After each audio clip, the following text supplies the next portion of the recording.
সকল প্রশংসা আল্লাহ তাআলার জন্য, যে মালিক আজকের এই জুমার দিনে জুমার নামাজ আদায়ের উদ্দেশ্যে আমাদেরকে মসজিদে যথাসময়ে আসার, তিনি প্রয়োজনীয় কিছু কথা আলোচনা করার ও শোনার তৌফিক দান করেছেন। মালিকের শুকরিয়া আদায় করি, আলহামদুলিল্লাহ। অসংখ্য অগণিত দুরুদ সালাম বর্ষিত হোক আকা নামদার তাজদের মদিনা মুহাম্মদুর রাসূলুল্লাহ সাল্লাল্লাহু আলাইহি ওয়াসাল্লামের প্রতি। আল্লাহ তাআলা আমাদেরকে যার উম্মত হওয়ার সৌভাগ্য দান করেছেন। মুহতারাম হাজিরিন, আমরা দীর্ঘদিন পর্যন্ত যে মাসের অপেক্ষায় রয়েছি, প্রতিটা মুমিন যে মাস এর স্বপ্ন দেখে, নবী করিম সাল্লাল্লাহু আলাইহি সাল্লাম যে মাসের অধীর প্রতীক্ষায় থাকতেন, সেই মাস সমাগত। সেই পবিত্র মাহে রমজানের একেবারে দ্বার প্রান্তে আমরা উপনীত। ইনশাআল্লাহ প্রবল সম্ভাবনা রয়েছে আগামীকাল সূর্যাস্তের মাধ্যমে পবিত্র মাহে রমজানের সূচনা হবে। আজ শাবান মাসের 28 তারিখ, আগামীকালকে 29 তারিখ। আগামীকালকে যদি চাঁদ উঠে যায়, ইনশাআল্লাহ পবিত্র মাহে রমজান সূচনা হয়ে যাবে। দীর্ঘদিন ধরেই আমরা মাহে রমজান সম্পর্কে আলোচনা করছিলাম। মাহে রমজান আমাদের কিভাবে কাটানো দরকার। সেই রজব মাস থেকেই বা রজব মাসের পূর্ব থেকেই আমরা রমজানের প্রস্তুতি কি করে নেওয়া যায়, এই আলোচনায় আমরা মত্ত ছিলাম।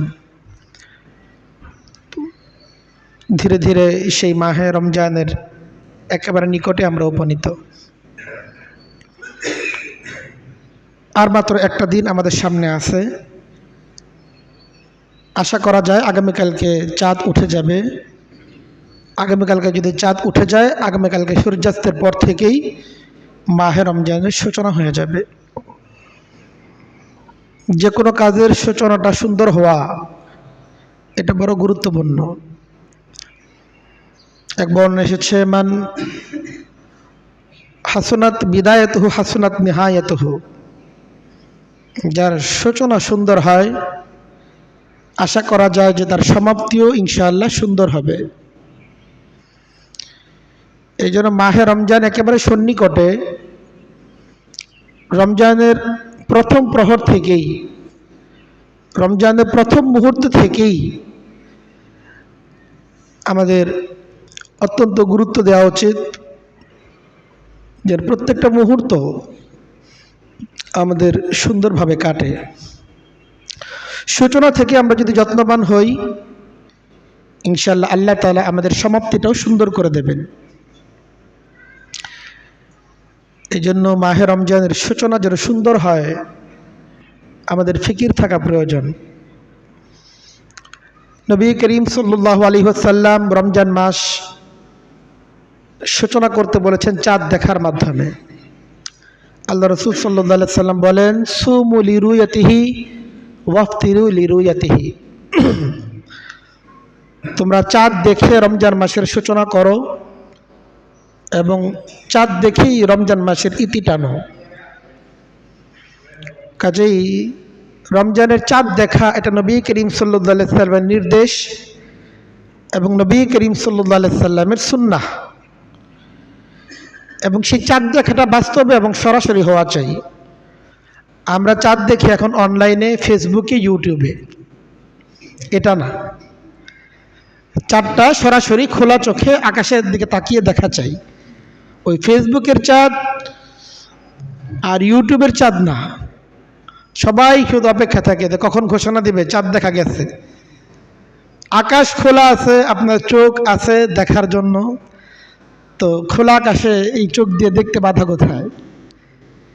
এই জন্য নবী করিম সাল্লাল্লাহু আলাইহি ওয়াসাল্লামের সুন্নাহ হচ্ছে এই চাঁদ দেখে রোজার সূচনা করা, চাঁদ দেখে রোজার সমাপ্তি করা।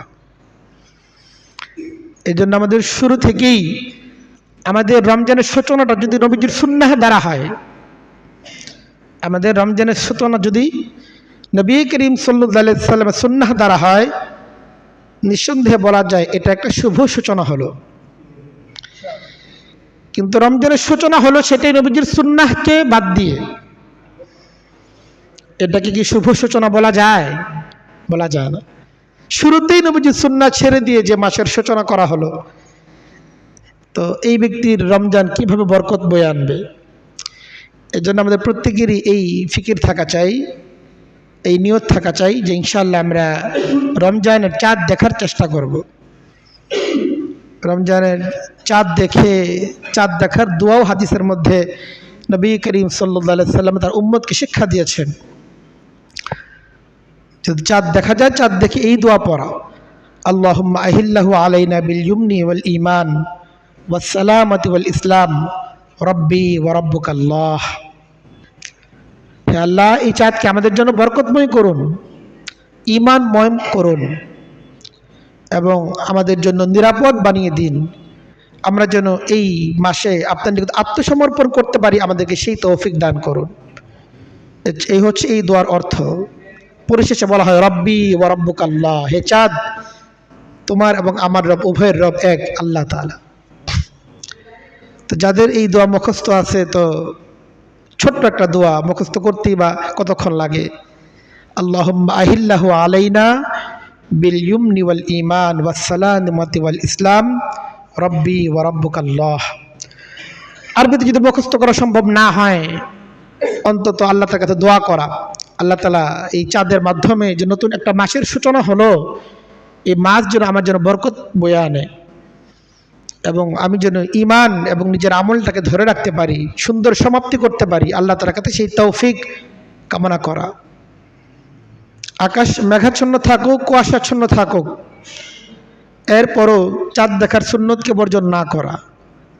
আকাশের অবস্থা যাই থাকুক না কেন, চাঁদ দেখা যাক বা না যাক, আমাদের চোখে চাঁদ ধরা দিক বা না দিক, আমরা যদি চাঁদ দেখার নিয়ত রাখি আর চাঁদ দেখার জন্য চেষ্টা করি, আমাদেরকে পরিপূর্ণ সুন্নাহর সওয়াব দান করবেন কে? আল্লাহ তাআলা। এজন্য এই সওয়াব থেকে আমরা কেন বঞ্চিত হব? এটা মনে না করা চাই। আকাশে তো অনেক কুয়াশা, আকাশটা মেঘাচ্ছন্ন, চাঁদ তো দেখা যাবে না। দেখা যাক বা না যাক, দেখা যাওয়াটাই আসল না। আসল হচ্ছে এই যে নবী করিম সাল্লাল্লাহু আলাইহি ওয়াসাল্লাম একটা সুন্নাহ পালন করার জন্য আমাদের যে চেষ্টা, এটাই এখানে সবচেয়ে গুরুত্বপূর্ণ। চাঁদ দেখাটাই সব গুরুত্বপূর্ণ না। সবাই চাঁদ দেখে ফেলবে এমনটা নাও হতে পারে। আকাশ যদি মেঘাচ্ছন্ন থাকে, কুয়াশাচ্ছন্ন থাকে, খোলা চোখে অনেক সময় চাঁদ দেখা যায় না। যাক বা না যাক, সুন্নাহর নিয়তে আমাদেরকে আকাশের দিকে তাকানো চাই, চাঁদ দেখার জন্য চেষ্টা করা চাই।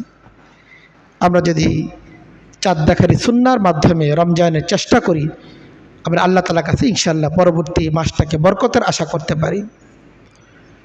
রমজান মানেই একজন মুমিনের জন্য অবারিত সুযোগ, সুবর্ণ সুযোগের সময়। আমলের সিজন আসতেছে, জাহান্নামের দোয়ারগুলো বন্ধ হয়ে যাবে, জান্নাতের দোয়াগুলো উন্মুক্ত করে দেওয়া হবে, দুষ্ট জিন শয়তান তাদেরকে শৃঙ্খলাবদ্ধ করা হবে, আল্লাহ তাআলার পক্ষ থেকে ডাকা হবে, ইয়া বাগিয়াল খাইর আকবিল। এই কার কল্যাণ প্রয়োজন, কার রিজিকের প্রয়োজন, কার চাকরির প্রয়োজন, কার ব্যবসা বাণিজ্যের প্রয়োজন, যার যা প্রয়োজন, এই নেক আমল করনে ওয়ালা আকবিল, অগ্রসর হও। আল্লাহ তাআলার পক্ষ থেকে যারা নেককার, যারা নেক কাজ করতে চায়, নেক কাজের মাধ্যমে কিছু অর্জন করতে চায়, তাদের জন্য আল্লাহর পক্ষ থেকে আহ্বান হবে। ইয়ানজিরুল্লাহু ইলাস সামাঈদ দুনিয়া, রমজানের প্রত্যেকটা রাতে আল্লাহ তাআলা দুনিয়ার আসমানে অবতরণ করেন। ওয়া ইউনাদি মুনাদি মিনাস সামা, আল্লাহ তাআলার পক্ষ থেকে ঘোষণাকারী ঘোষণা করতে থাকে, ইয়া বাগিয়াল খাইর আকবিল, এই কল্যাণ প্রত্যাশী, এই নেক প্রত্যাশী আকবিল, তোমার সময় আসছে এখন, কাজে তুমি এখন অগ্রসর হও। বহুদিন পর্যন্ত তুমি এই রমজানের প্রতীক্ষায় ছিলে, সিজনের অপেক্ষায় ছিলে, কাজে তোমার সিজন চলে আসছে। দীর্ঘ সময় পর্যন্ত পরীক্ষার প্রস্তুতি নেওয়ার পর পরীক্ষার দিন রাতে আর পরীক্ষার দিন সকালবেলা একজন সচেতন ছাত্র ঘুমিয়ে থাকতে পারে না। এই সময় সে ভাবলেশীন অবহেলার করতে পারে না, বরং এখন তো তার মূল সময়। লম্বা সময় পর্যন্ত সে এই পরীক্ষার জন্যই তো প্রস্তুত হয়েছিল। এতকাল পর্যন্ত আরামের ঘুম হারাম করছিল এই পরীক্ষার জন্যই।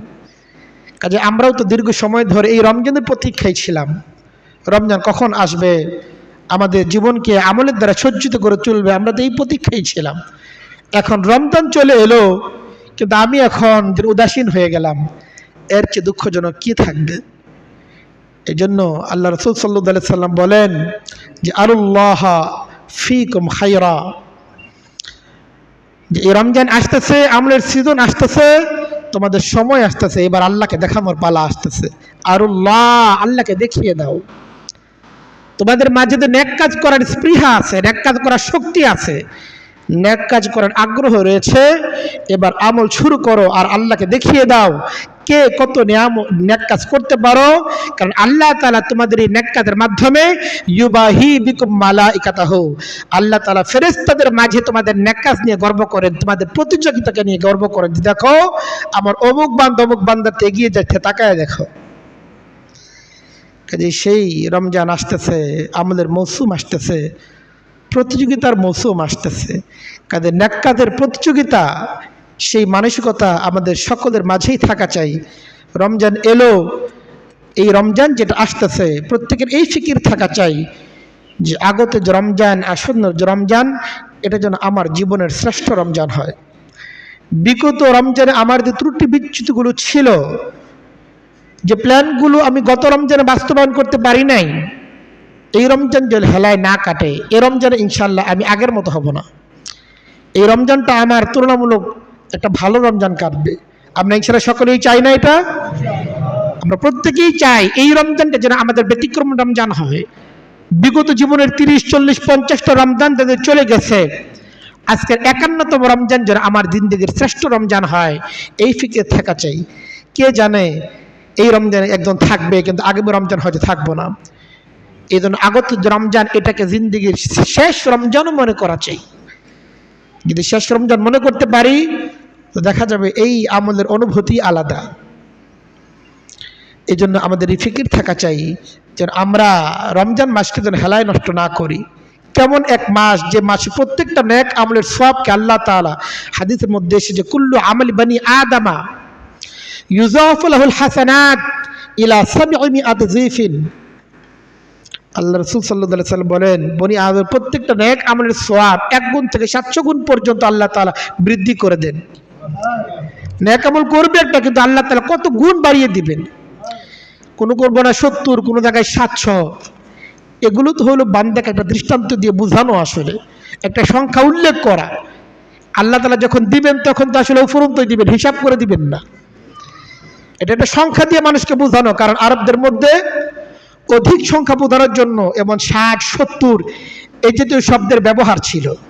এটার দ্বারা একুরেট ভাবে ওই 60, 70 সংখ্যাটাই বোঝানোর উদ্দেশ্য হতো না, বরং অনেক বোঝানোর জন্য তারা 60, 70 শব্দটাকে ব্যবহার করত।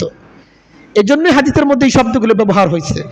আসলে প্রকৃত লক্ষ্য উদ্দেশ্য 60, 70-এর মধ্যে সীমাবদ্ধ করা না। উদ্দেশ্য হচ্ছে আল্লাহ তাআলা অনেক পরিমাণ দিবেন। কত পরিমাণ দিবেন এটা আল্লাহ তাআলা তার শান অনুসারে দিবেন, বান্দার এটা ফিকির করার প্রয়োজন নেই। এই জন্য সামনে আমলের সিজন, রমজান মাস আসতেছে।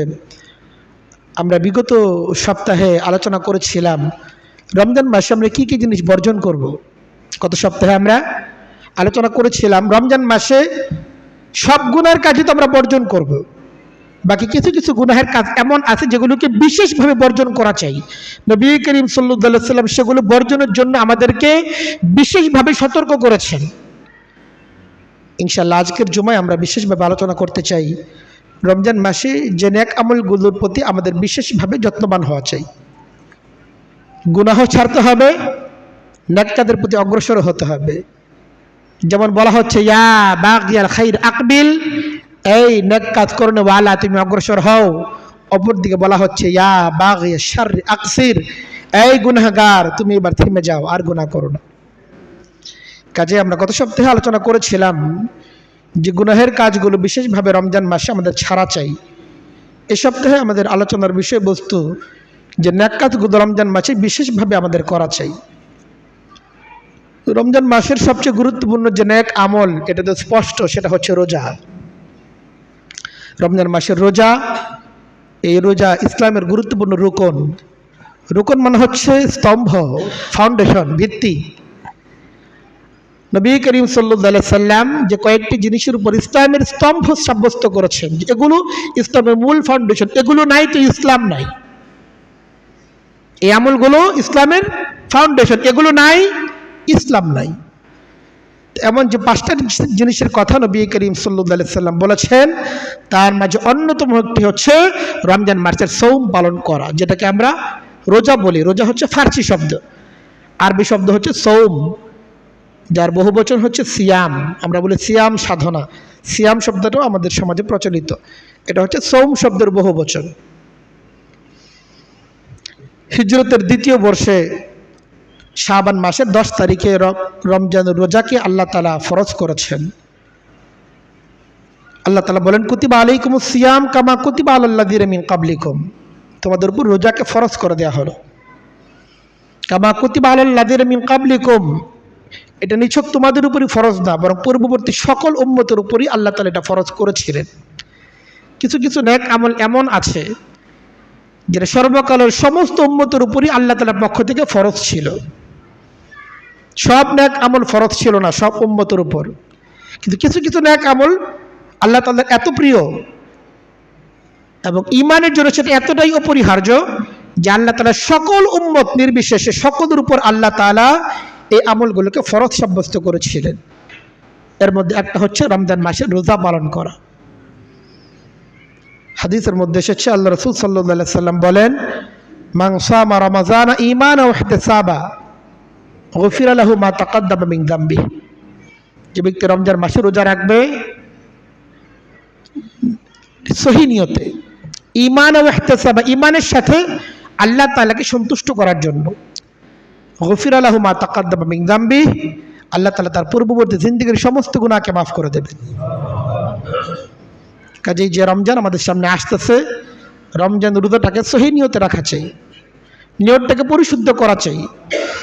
আমার নিয়তের মধ্যে যদি অন্য কোনো কিছু না থাকে, একমাত্র লক্ষ্য এবং উদ্দেশ্য থাকে আল্লাহ তাআলার সন্তুষ্টি।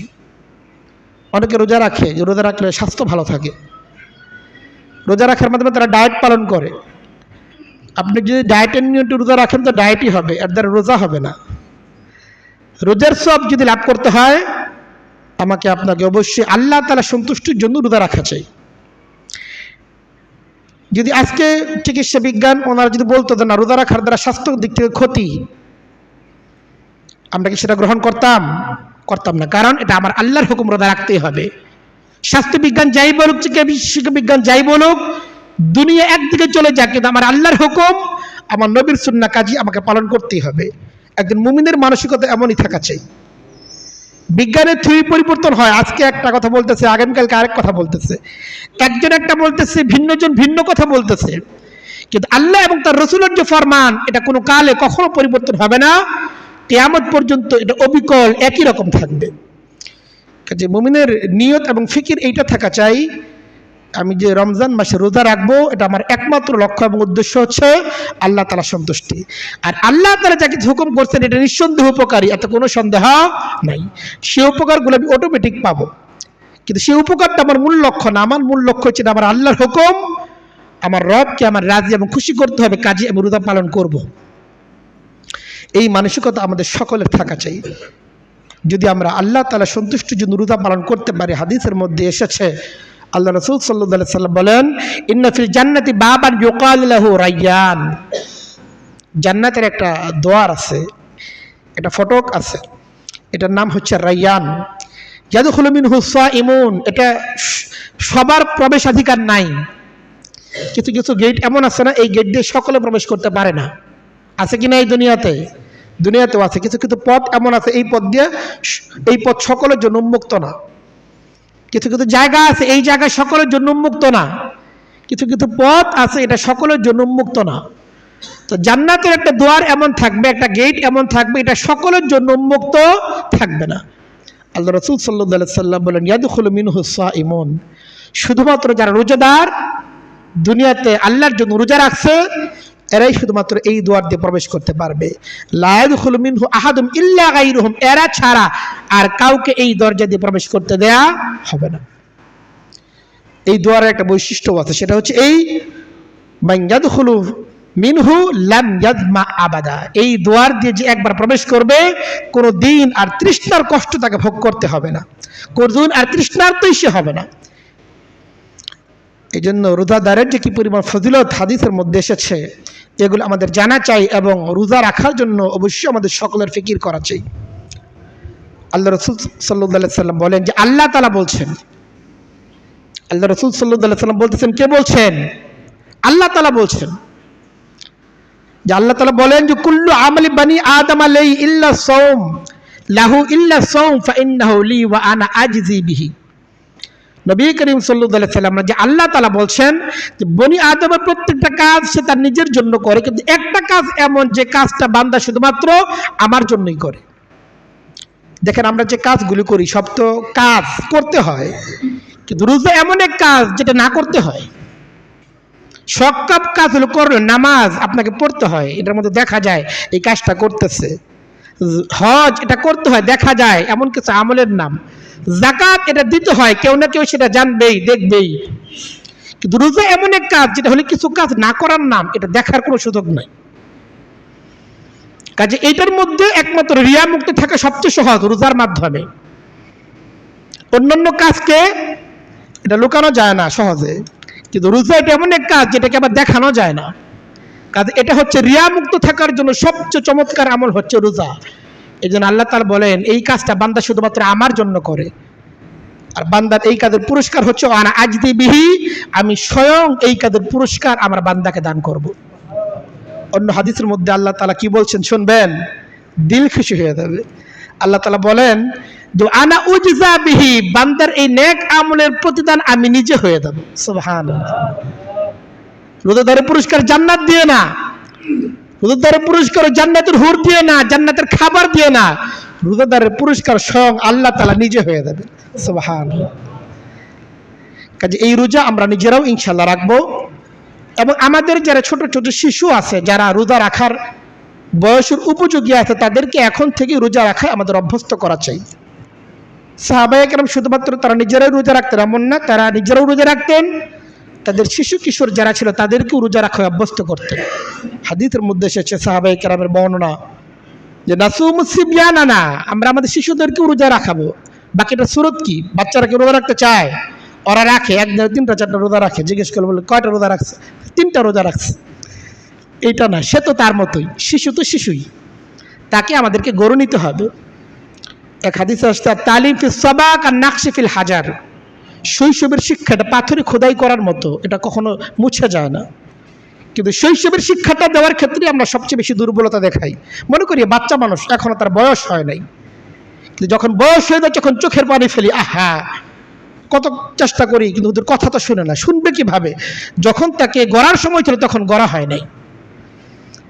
এই জন্য আসলে আমাদের বাচ্চাদেরকে, হাদিসের মধ্যে আছে কুল্লু মাউলুদিন ইউলাদু আলাল ফিতরা, প্রত্যেকটা বাচ্চা, প্রত্যেকটা শিশু ভালো কিছু গ্রহণ করার যোগ্যতা নিয়েই সে জন্মগ্রহণ করে।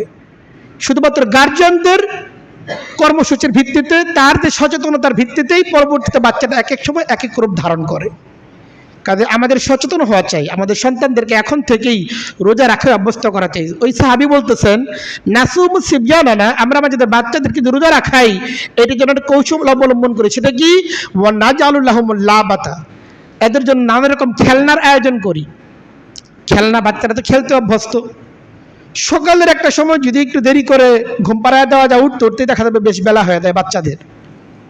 পরে যদি ওকে একটু খেলতামাশার মধ্যে ব্যস্ত রাখা যায়, দেখা যাবে সময় কেটে গেছে, তার রোজা রাখা হয়ে গেছে। তো সাহাবী বলেন ওয়া নাজালু লাহুমুল লাবাতা, আমরা তাদের জন্য বিভিন্ন রকম খেলনা বানাই। যখন সে খোদার কথা বলে তখন তাকে খেলার মধ্যে করে দিই, নিয়োগ করে দিই, দেখা যায় সে খাবারের কথা ভুলে যায়। এভাবে আমরা তাদেরকে রোজা রাখা অভ্যস্ত করি। কৌশল সবার একটাই হতে হবে এটা জরুরি না, এটা একটা কৌশল তিনি উল্লেখ করছেন। আমরাও আমাদের বাচ্চাদের হালত অনুসারে নিজেদের এক একটা কৌশল অবলম্বন করতে পারি যে কিভাবে আমি আমার সন্তানকে রোজা রাখা অভ্যস্ত করব। বিশেষ করে এখন তো তুলনামূলক আগের চেয়ে দিন ছোট হয়ে আসতেছে। একটা সময় এমন ছিল যখন জুলাই আগস্ট মাসে দিন অনেক বড়, রৌদ্র অনেক প্রখর, তো রোজা রাখানো অনেক কঠিন ছিল বাচ্চাদেরকে। এখন তো ধীরে ধীরে দিনটাও আগের মতো এত প্রখর নেই, এত উত্তাপ নেই, দিনটাও মোটামুটি স্বাভাবিক আছে, অত গরমও না, একেবারে খুব ঠান্ডা তাও না। শর্ট হয়ে আসতে আমরা আমাদের বাচ্চাদেরকে রোজা রাখার জন্য ইনশাল্লাহ অভ্যস্ত করব, চেষ্টা করবো তো ইনশাল্লাহ আমরা। এমন যেন না হয় যে রোজা ফরজ হয়ে গেল কিন্তু বাচ্চা এখনো রোজা রাখতে পারে না, এটা বড় দুঃখজনক হবে। রোজা ফরজ হয়েছে এরপরে যে ব্যক্তি রোজা রাখে না, এর কি ভয়াবহ পরিণতি হবে। রোজা রাখার মাধ্যমে যে সে অসীম মর্যাদা লাভ করবে, অফুরন্ত পুরস্কার আল্লাহ তাআলার পক্ষ থেকে লাভ করবে। কোনো ব্যক্তি রোজা ফরজ হওয়ার পরও যদি রোজা না রাখে, তার জন্য ভয়ঙ্কর শাস্তির কথাও হাদিসের মধ্যে এসেছে। আল্লাহ রাসূল সাল্লাল্লাহু আলাইহি ওয়াসাল্লাম বলেন, আমি যখন মেরাজে গিয়েছিলাম, ফাআনা বিকাউমিন, একটা সময় আমি এমন একটা দল লোকের পাশ দিয়ে অতিক্রম করলাম, মুআল্লাকাতান বিআরাকিবিহিম, যাদেরকে উল্টো করে ঝুলিয়ে রাখা হয়েছে, মুশাক্কাকাতান আশদাকুহুম, তাদের যে মারি চোয়াল এটাকে ছিঁড়ে ফেলা হয়েছে, তাসিলু আশদাকুহুম দামান, সেগুলি থেকে অনবরত রক্ত ঝরতেছে। আরে বলা সহজ হইতেছে, শোনা সহজ হইতেছে, কিন্তু এর বাস্তবতা তো সহজ না, বড় কঠিন হবে। এটা তো ঘটবে। নবী করিম সাল্লাল্লাহু আলাইহি সাল্লাম যেগুলো দিব্য চোখে দেখে আসছেন, কত ভয়ঙ্কর সে হালত হবে। নবী করিম সাল্লাল্লাহু আলাইহি সাল্লাম জিজ্ঞেস করলেন যে এদের অপরাধ কি ছিল, এত ভয়ানক শাস্তি, এদের অপরাধ কি ছিল? আল্লাহ রাসূল সাল্লাল্লাহু আলাইহি ওয়াসাল্লাম জানানো হলো, এরা হচ্ছে ওই সকল ব্যক্তি আল্লাযিনা ইফতিরুনা ক্বাবলা তাহিল্লাতা সাওমিহিম, এরা হচ্ছে ওই সকল ব্যক্তি রোজাকে পূর্ণ করার আগেই যারা রোজাকে ভেঙে ফেলতো, রোজাকে শেষ করার আগেই, ইফতারির সময় পূর্ণ হওয়ার আগেই যারা রোজাকে নষ্ট করে ফেলতো, এই নষ্ট করার অপরাধে তাদেরকে কিয়ামত পর্যন্ত শাস্তি তাদের চলমান আছে। আর কিয়ামতের পরে জাহান্নামে কি শাস্তি চলমান হবে, এইটার তো কোনো সীমা পরিসীমা নাই। এখানে একটা লক্ষণীয় যে রোজা রাখার পর, রোজা রাখছিল এই লোকগুলো, রোজা রাখার পরেও যুক্তিসঙ্গত উত্তর ছাড়া এই লোকগুলো রোজা ভেঙে ফেলার কারণে এত ভয়ানক শাস্তি। যদি তাই হয়ে থাকে, তো যেই সমস্ত ব্যক্তিরা কোনো উজর ছাড়া রোজা রাখেই না, এদের শাস্তি কত ভয়ানক হবে এটা চিন্তা করা যায়। কিন্তু দুঃখজনক হচ্ছে এই রমজান মাস চলে আসে, যে রোজাকে আল্লাহ তাআলা ঐচ্ছিকটা বড় বান্দার জন্য ফরজ করে দিলেন, যাদের উপর রোজা ফরজ, এত ছোট্ট এমন অসংখ্য মুসলমান রোজা রাখে না। আমরা তাদেরকে ইনশাআল্লাহ দোয়া করি এবং তাদেরকে এমন চেষ্টা অব্যাহত রাখা চাই যেন তারা যেন রোজা রাখতে পারে, এই চেষ্টা, এই দাওয়াত তাদের পর্যন্ত আমাদের পৌঁছে দেওয়া চাই। রমজান মাসে রোজা সবচেয়ে গুরুত্বপূর্ণ আমল। রমজানের একটি গুরুত্বপূর্ণ আমল হচ্ছে সাহারি গ্রহণ করা।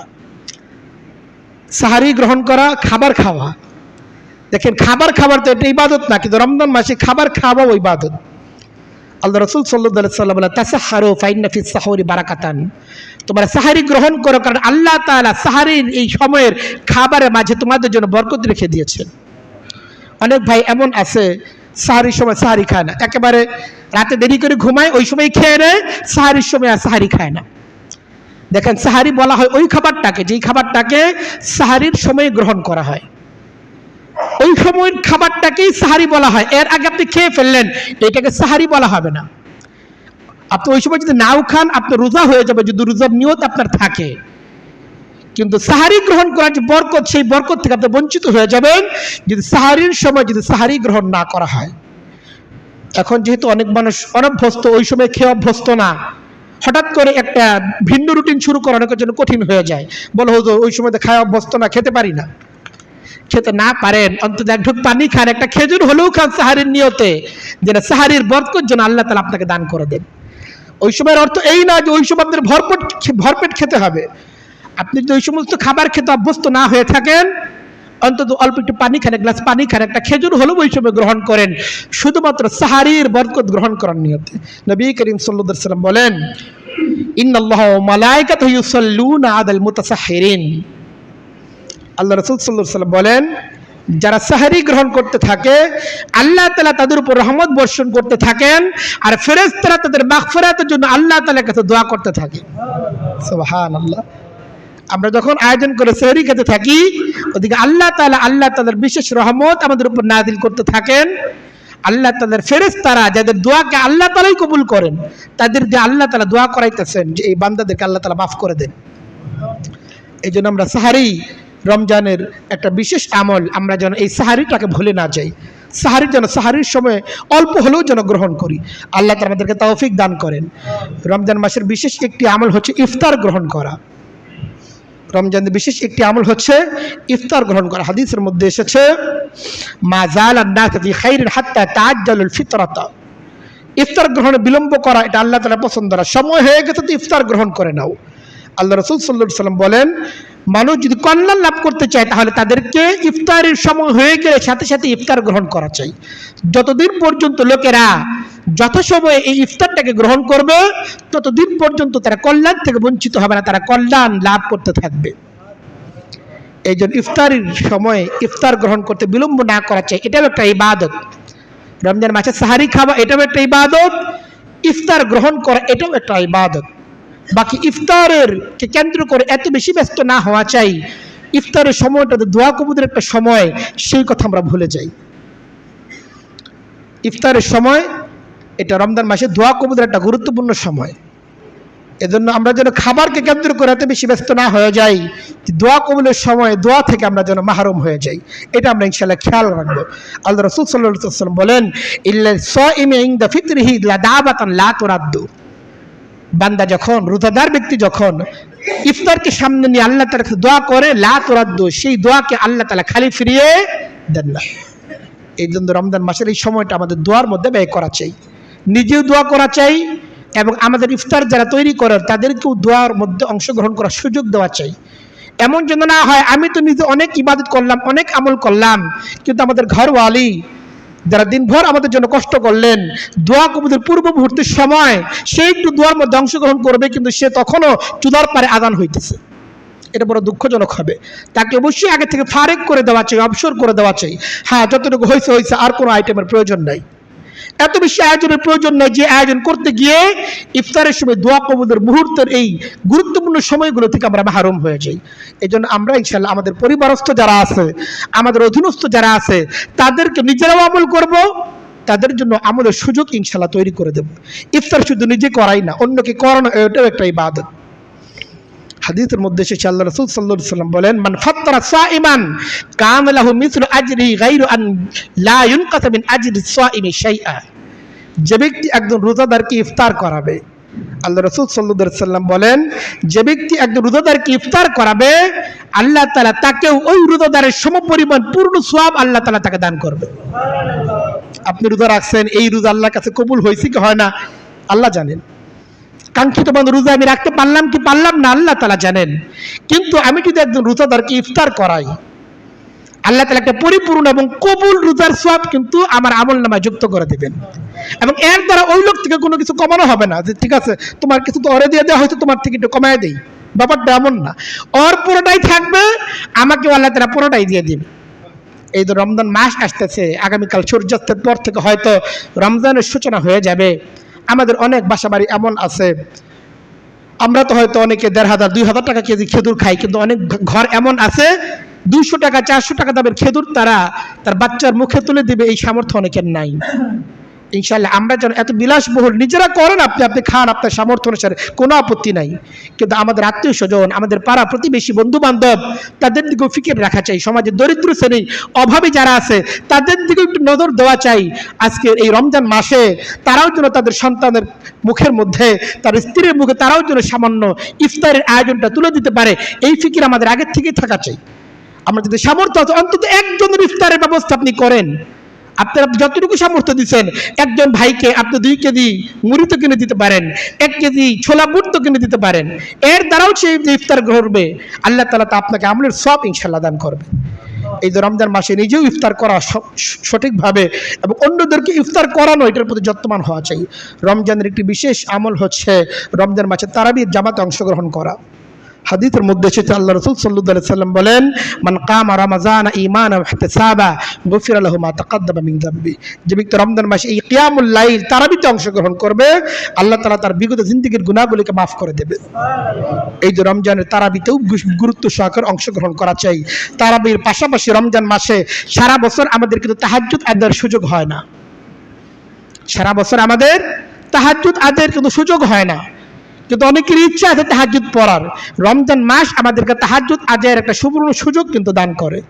তাহাজ্জুদের মাধ্যমে আল্লাহ তাআলার সাথে ইশক আর মহব্বতের সম্পর্ক তৈরি হয়, অন্য কোনো আমলের দ্বারা এত নিবিড় মহব্বতের সম্পর্ক তৈরি হতে পারে না। এই যে রমজান মাস আসতেছে, ওই সময় তো আমাদের উঠতেই হয়, একটু যদি সময় করে 10টা মিনিট আগে উঠি তাহলেই কিন্তু 4 রাকাত তাহাজ্জুদের নামাজ আদায় করার সুযোগ আমরা লাভ করে ফেলি। ইনশাআল্লাহ অন্য সময় যাতে তাহাজ্জুদের আদায়ের সুযোগ হয় না, রমজান মাসের যে সুযোগটা আসে এই সুযোগটাকে যেন নষ্ট আমরা না করি। আমরা ইনশাআল্লাহ রমজান মাসে ইনশাআল্লাহ তারাবির জামাতে অংশগ্রহণ করব, তাহাজ্জুদে ইনশাআল্লাহ নিয়মিত পড়ার চেষ্টা করব। রমজান মাসের বিশেষ একটি আমল হচ্ছে দান সদকা করা। আল্লাহ রাসূল সাল্লাল্লাহু আলাইহি ওয়াসাল্লাম হাদিসের মধ্যে এসেছে, কান রাসূলুল্লাহ সাল্লাল্লাহু আলাইহি ওয়াসাল্লাম আজওয়াদান নাস, মানুষের মধ্যে সবচেয়ে বড় দাতা ছিলেন নবী করিম সাল্লাল্লাহু আলাইহি সাল্লাম। ওয়া কান আজওয়াদা মা ইয়াকুনু ফি রমাযান, এবং নবী করিম সাল্লাল্লাহু আলাইহি সাল্লাম রমজান মাসে যেভাবে হাত খুলে দান করতেন অন্য কোন মাসে নবী করিম সাল্লাল্লাহু আলাইহি সাল্লাম এত বেশি দান করতেন না। আল্লাহ রাসূল সাল্লাল্লাহু আলাইহি ওয়াসাল্লাম হাদিসের মধ্যে কারিহিন মুরসালা, প্রবাহিত বায়ুর মতো দান করতেন। প্রবাহিত বায়ু থেকে যেমন কোনো ব্যক্তি বঞ্চিত হয় না, যার দরকার আছে সেও পায়, যার দরকার নাই সেও কিন্তু বাতাস পায়। আল্লাহ রাসূল সাল্লাল্লাহু আলাইহি ওয়াসাল্লাম যখন দান করতেন রমজান মাসে, সমাজের কোন শ্রেণীর মানুষই নবী করিম সাল্লাল্লাহু আলাইহি ওয়াসাল্লামের দানের যে সুবাস থেকে বঞ্চিত হতো না। এই জন্য আল্লাহ তাআলা যাদেরকে সামর্থ্য দিয়েছেন নিজের সামর্থ্য অনুসারে খেয়াল করি এবং দান, হাদিয়া, সদকা, বিশেষ করে তাদের উপর যাকাত ফরজ আছে, রমজান মাসে বিশেষ সওয়াব লাভ করার জন্য আমরা আদায় করি। আগে থেকে হিসাব নিকাশ করা শুরু করি ইনশাআল্লাহ। রমজান মাসে আমরা খেয়াল করবো ইনশাআল্লাহ। রমজান মাসে নিজে কাজ বেশি করি, অন্যের কাজ কমানোর চেষ্টা করি। বিশেষ করে আমাদের বাসা বাড়িতে যারা কাজকর্ম করে তাদের কাজের পরিমাণ কিভাবে কমিয়ে দেওয়া যায় ফিকির, সেই ফিকির করি। তার থেকে নিব কম, তাকে দিব বেশি, এই ফিকির আমাদের রমজান মাসে থাকা চাই। কিন্তু রমজান মাসে অনেক ক্ষেত্রে উল্টা হয়ে যায়, ওর কাজের পরিমাণ বাইরে যায়। এই রমজান মাস আসতেছে, এই সময় কিন্তু বেশি সময় থাকতে হবে, অনেক কোটা বাছার কাজ আছে, এই সেই কাজ দেওয়ার সময় কিন্তু সেই আগের মাসেরটাই, আগের মাসে যে বেতন দেওয়া হয়েছে রমজান মাসে একই বেতন দিচ্ছে, কাজের সময় কিন্তু দেওয়া হচ্ছে কাজের পরিমাণ বেশি, উল্টা হচ্ছে। রমজান মাসে আমরা আমাদের অধীনস্থদের থেকে কাজ নিব কম, আর তাদের পারিশ্রমিক বিনিময় দেওয়ার সময় দিব ইনশাআল্লাহ বেশি। আল্লাহ রাসূল সাল্লাল্লাহু আলাইহি সাল্লাম বলেন, মান খাফফাল্লাহ, যে ব্যক্তি রমজান মাসে এবং অন্যান্য মাসেও কাজের বোঝাকে হালকা করে দেবে, অধীনস্থদের কাজের বোঝাকে যে ব্যক্তি বিশেষভাবে রমজান মাসে হালকা করে দেবে, আতাকাহুল্লাহু মিনান নার, আল্লাহ তাআলা তাকে জাহান্নাম থেকে মুক্তির পরওয়ানা লিখে দিবে। রমজান মাসে তো আমরা আল্লাহ তাআলার কাছে জাহান্নাম থেকে মুক্তিই চাই। মুক্তি যদি লাভ করতে চাই, এর স্রোত হচ্ছে এই, আমরা আমাদের অধীনস্থ যারা আছে তাদের আমরা কাজের বোঝাকে ইনশাআল্লাহ কমিয়ে দেব। রমজান মাস রোজা রাখতেছি, ফরজ রোজা রাখতেছি, কিন্তু ফরজ নামাজের ব্যাপার যেন গাফলত চলে না আসে। অনেক ব্যক্তির এমন আছে রমজান মাসে রোজা রাখতেছে, তারাবির জামাতে অংশগ্রহণ করতেছে, কিন্তু ফরজ নামাজের ব্যাপারে অবহেলা, এটা বড় দুঃখজনক হবে। হাদিসের মধ্যে আল্লাহ রাসূল সাল্লাল্লাহু আলাইহি ওয়াসাল্লাম বলেন, যে ব্যক্তি চায় আন ইয়ালকাল্লাহ গাদান মুসলিমান, কাল হাসরের ময়দানে আল্লাহ তাআলার সাথে সে মুসলমান হিসেবে সাক্ষাৎ করতে চায়, ফায়ুহাফিজ আলা হাযিহিস সালাওয়াত, সেজন্য এই সমস্ত ফরজ নামাজের ব্যাপারে যত্নবান হয়। কারণ ফরজ নামাজের ব্যাপারে যে ব্যক্তি যত্নবান হবে না, কাল হাসরের ময়দানে সে আল্লাহ তাআলার সামনে মুসলমান হিসেবে সাক্ষাৎ করতে পারবে না। এদের আমার ভাই রমজান মাসে রোজাও রাখবো, রমজান মাসে আমরা ফরজ নামাজের প্রতি যত্নবান হব। রমজান মাসে আপনি কোন আমলটা সবচেয়ে বেশি করবেন, কাকে সবচেয়ে বেশি সময় দিবেন, আমি সর্বশেষ যে কথাটা বলে শেষ করে দিতে চাই সেটা হচ্ছে এই, রমজান মাসে আপনি যদি জিজ্ঞেস করতে চান রমজান মাসে ওদের কোন আমল সবচেয়ে বেশি করতে হবে, কাকে আমি কোন আমলকে সবচেয়ে বেশি সময় দেব, সেটা হচ্ছে এই, আল্লাহ তাআলা কোরআনকে রমজান মাসে আপনি সবচেয়ে বেশি সময় দেবেন। কারণ রমজান মাসের এই ফজিলত হচ্ছে কোরআনের জন্য। আল্লাহ তাআলা বলেন, শাহরু রমাদান আল্লাযী উনজিলা ফীহিল কুরআন, রমজান তো সেই মাস যেই মাসে আল্লাহ তাআলা কোরআন নাযিল করেছেন। রমজান মাসের এই শ্রেষ্ঠত্ব, রমজান মাসের এই মর্যাদা, এই ফজিলত হচ্ছে আল্লাহ তাআলার কোরআনের বরকতে। কাজে রমজান মাসে আমাদের কোরআনকে সর্বোচ্চ অগ্রাধিকার দেওয়া চাই। যারা যে অবস্থায় আছে এই অবস্থা থেকে রমজানে বিশেষভাবে কোরআনকে সময় দেওয়া চাই। রমজান মাসে ইনশাআল্লাহ আমাদের মসজিদে ইসলামিক ফাউন্ডেশনের উদ্যোগে সকাল 8টা থেকে যারা শিশু কিশোর আছে তাদের জন্য মসজিদে ফ্রি উন্মুক্ত কোরআন শিক্ষার ব্যবস্থা আছে। আলহামদুলিল্লাহ, আমাদের বাসা বাড়িতে যে সকল শিশুরা আছে কোরআন তেলাওয়াত করতে পারে না বা অশুদ্ধ হয় বা আরো ভালো করা দরকার, আমাদের মসজিদ ইসলামিক ফাউন্ডেশনের উদ্যোগে ইনশাআল্লাহ পুরো রমজান মাস ব্যাপী কোরআন শিক্ষার ব্যবস্থা আছে। আমরা ইনশাআল্লাহ শিশু কিশোরদেরকে ইনশাআল্লাহ পাঠাবো। আর যারা বয়স্ক যারা আছে তাদের জন্য রমজান মাসের প্রতিদিন জোহরের নামাজের পরে আমাদের মসজিদের 2য় তলায় বয়স্কদের জন্য কোরআন শিক্ষার ব্যবস্থা থাকবে। আমরা ইনশাআল্লাহ যাদের সুযোগ আছে এবং সুযোগ তৈরি করা চাই, বাসায় গিয়ে এই সময়টা অবসরই কাটবে, অনেকেরই হয়তো বাসা বাড়িতে উল্লেখযোগ্য কাজও নাই। রমজান মাসে কোরআনের মাস, কোরআন শিক্ষার এই সুযোগটাকে আমাদের সকলের কাজে লাগানো চাই। ইনশাআল্লাহ আমরা চেষ্টা করব। হাদিসের মধ্যে এসেছে আল্লাহ রাসূল সাল্লাল্লাহু আলাইহি ওয়াসাল্লাম বলেন, মান শাগালাতুল কুরআন আন মাসআলাতি, আল্লাহ তাআলা বলেছেন যে ব্যক্তি কোরআন শিক্ষা ইত্যাদির কোরআনের ব্যস্ততার কারণে, কোরআন শিক্ষার ব্যস্ততা, কোরআন পড়ার ব্যস্ততার কারণে অন্যান্য আমল করতে পারে নাই, বেশি বেশি দোয়া জিকির আজকার করতে পারে নাই, আল্লাহ তাআলা বলেন আতাইতুহু মিম্মা উতিয়াস সাইলুন, অন্যরা সারাদিন আল্লাহর কাছে যা পাইছে, কোরআনের ব্যস্ততার কারণে যে দোয়া করতে পারে নাই, আল্লাহ তাআলা তাকেও সমপরিমাণ দান করবেন, তাকে একটুও কম দিবেন না। রমজান মাস আসতে, কোরআনের মাস, আমরা ইনশাআল্লাহ কোরআনকে সর্বোচ্চ প্রাধান্য দিব ইনশাআল্লাহ। আমরা ইনশাআল্লাহ চেষ্টা করবো তো ইনশাআল্লাহ, রমজান মাসে আমরা চেষ্টা করব ইনশাআল্লাহ।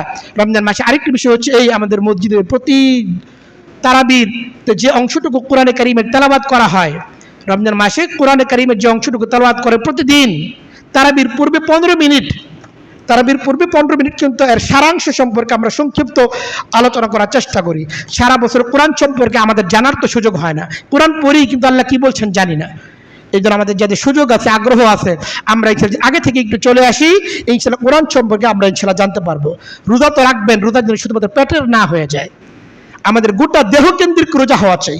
হাদিসের মধ্যে আছে ইদা সুমতা ফালযাসুম আইনুকা ওয়া বাসারুকা ওয়া লিসানুকা, যখন তুমি রোজা রাখবে শুধুমাত্র পেটের রোজা না, তোমার চোখও যেন রোজার মধ্যে অংশগ্রহণ করে, তোমার জবানও যেন রোজার মধ্যে অংশগ্রহণ করে, তোমার কান সেও যেন রোজার মধ্যে অংশগ্রহণ করে। আমাদের প্রত্যেকটা অঙ্গ প্রত্যঙ্গকে গুনাহ থেকে বাঁচানো এবং আল্লাহ তাদের রাজামন্দি, আল্লাহ তারা সন্তুষ্ট অনুসারে পরিচালনা করা, এটা যদি আমরা করতে পারি তাহলে ইনশাআল্লাহ রোজার যে কাঙ্ক্ষিত সুফল এটা আমরা ইনশাআল্লাহ লাভ করতে পারবো। ইনশাআল্লাহ আমরা চেষ্টা করবো ইনশাআল্লাহ। আল্লাহ তাআলা আমাদের সকলকে তৌফিক দান করেন।